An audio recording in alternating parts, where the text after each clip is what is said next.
Is the book The Day After Roswell a hoax? The book The Day After Roswell by Colonel Philip J. Corso has been a very important book to me, a foundational book in terms of my understanding of UFOs and the world and how UFOs have affected the world. But is it a hoax? Let's discuss. Get in here. This is Jack with Cosmic Road. I talk about UFOs and the paranormal. Please hit like, please subscribe, share on social media, and let me know what you think in the comments below. Okay, like I said, Day After Roswell, very important to me. If you've never heard of it, real briefly, written by Colonel Corso, who was the right-hand man of General Trudeau, who was a very important general, who was one of the few generals considered to lead the war effort in Vietnam. And when he wasn't, he retired, along with Colonel Corso. Well, in the book, The Day After Roswell, Corso recounts his story working for Trudeau, specifically manning what he called the Roswell file, the Roswell desk, where he had inherited this desk, this file, with all the materials and information about the UFO crash in Roswell. In the book, it explains how he helped oversee a program to reverse engineer this technology that had been going on for decades before him, with his predecessors manning the Roswell file. And they farmed this technology out to private industry, and it revolutionized the world, leading to our modern computer age, fiber optics, Kevlar, etc. And various technologies came from this, according to the book The Day After Roswell. And ultimately, they reverse engineered they found a means by reverse engineering to effectively fight against hostile UFOs. The book opens with that idea. That's the tease of the book, the hook. We're at war with UFOs, and we, through this process, developed a way to fight against these bad ETs. And it ends with the technology having been developed and them actually bringing down a UFO. But is any of that true? Okay, so I knew that some of it was not accurate. I knew that the ghostwriter had gotten some things wrong. Colonel Corso never approved the final draft. And indeed, his son says, he was given a copy of the final draft, and he made so many notes on it and crossed so many things out and highlighted so many things in yellow. He just got disgusted and kind of gave up. So I knew there were a lot of inaccuracies, and I've come across various debunkings and then debunkings of those debunkings, and to the effect of one debunking was, well, Colonel Corso said he was the commander at White Sands. And the debunking of the debunking, because there's many supporters of Corso, of course, that says that, well, he wasn't the commander, but he was a commander, and he did work out of White Sands. So it was not an inaccurate statement. But it may, you could see how that could be misrepresented. So there was I knew there were some inaccuracies in the book. However, recently on a Facebook, Facebook post of a friend of mine, he was listing his favorite UFO books. And, Jacques Vallée featured prominently, as he deserves to be. But there was no sign of Colonel Corso. So I said, no love for The Day After Roswell? And he says, The Day After Roswell is a hoax. And I said, what? Come on, because that has been a very important book to me. I've always, really thought well of that book and the information in it. And it's really informed my view of UFOs and again, how they've affected the world. Potentially revolutionizing modern technology and leading to our modern computer age. So that is a huge thing in my understanding of the world and how otherworldly forces may have influenced it. So, it would be very important to me if that were not true. And many of you have probably also read that book and, may think similarly. So this compelled me to do more research, to read more of the debunking side, but then in support of that, also to see what the counter arguments were, I've heard various people say that Colonel Corso's original notes are the true gold mine.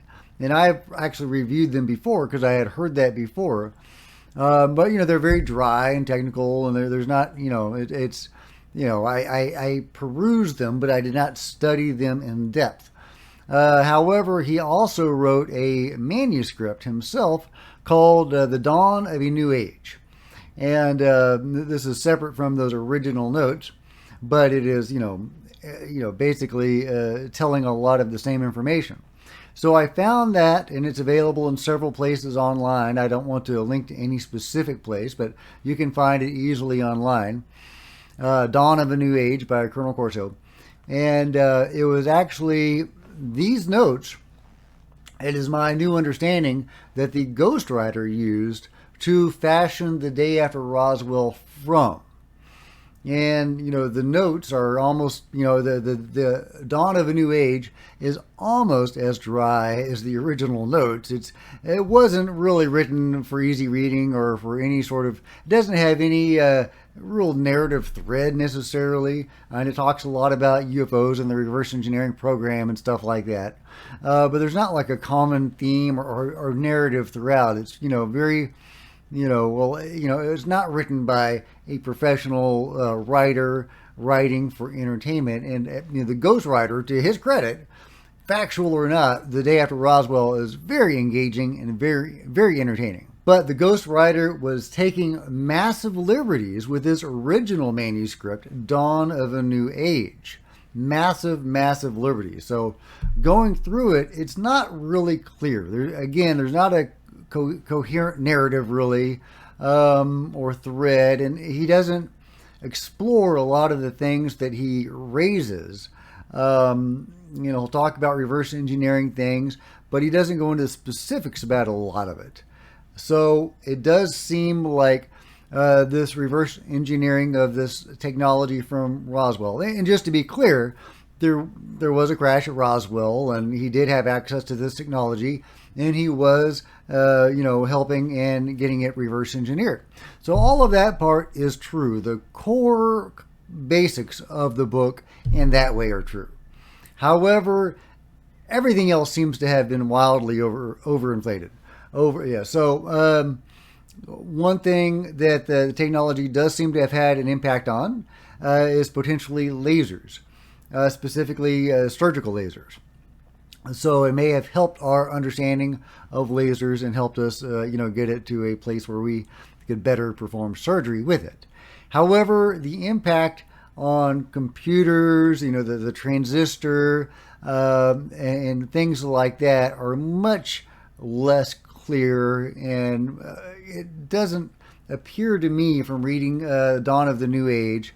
I am not convinced that reverse engineering this technology had an appreciable impact on human technology. However, again, the book is very unclear. He doesn't really explore a lot of this stuff or go into a lot of depth on the specifics of how this was done and what impact it had. He kind of leaves things dangling and, entices us with ideas of what, maybe this happened, maybe this technology came from that. But we don't know. There's not a lot of concrete stuff there.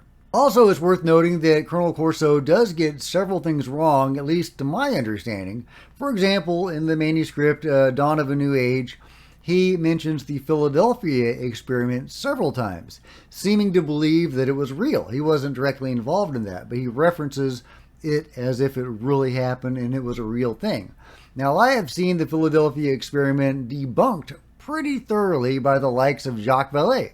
The Y-Files also did a recent episode on it, pretty well debunking the Philadelphia experiment. So it's a great story. I mean, I love the Philadelphia experiment as a story, but as a real event, I don't think it happened, most likely.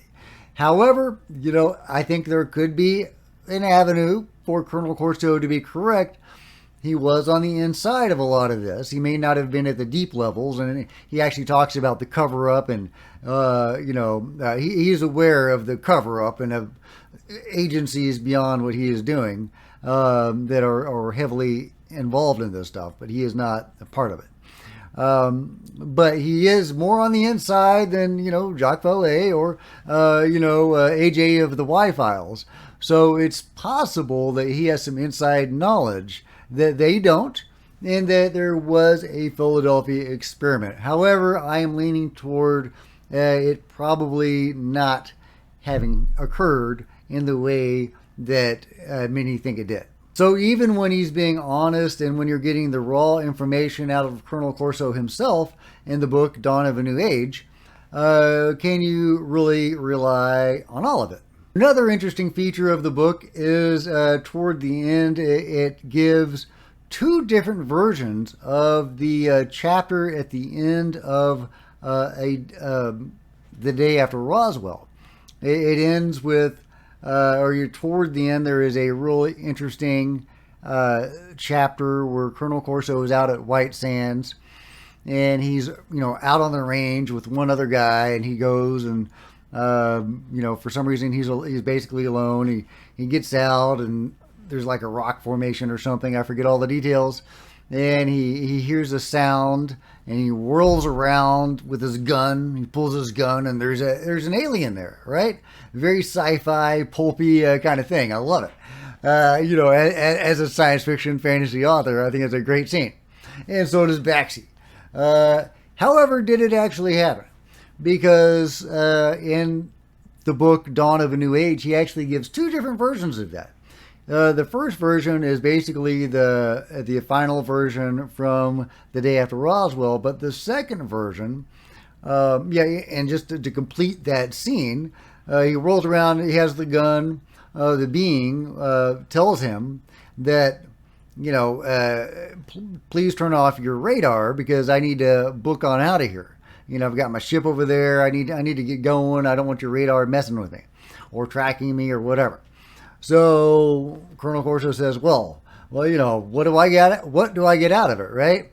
And why should I tell my guys to turn off the radar? That's not what I should be doing. That could put us at in a bad situation potentially, right? So the being says, well, what you would get out of it is a new world if you can take it. So Colonel Corso, he likes that, he groks that, and he does it. He turns off the radar. Boom, alien goes. So, and maybe the chapter ends with maybe he has made a new friend, right? So it's a really fun chapter. But the other version of that story is more interesting. And that's the second version that appears in Dawn of a New Age, where the being seems to be mind controlling him. There does seem to be a being. He does seem to have encountered this being, and it did seem to need the radar shut down for 10 minutes. However, now I'm wondering if it lured him out there as a commander that had the ability to do that specifically for that purpose. And so he gets out there and he meets it. He pulls the gun just as he does in the first version. And but from there on out, it seems to be a mental influence by the being on him.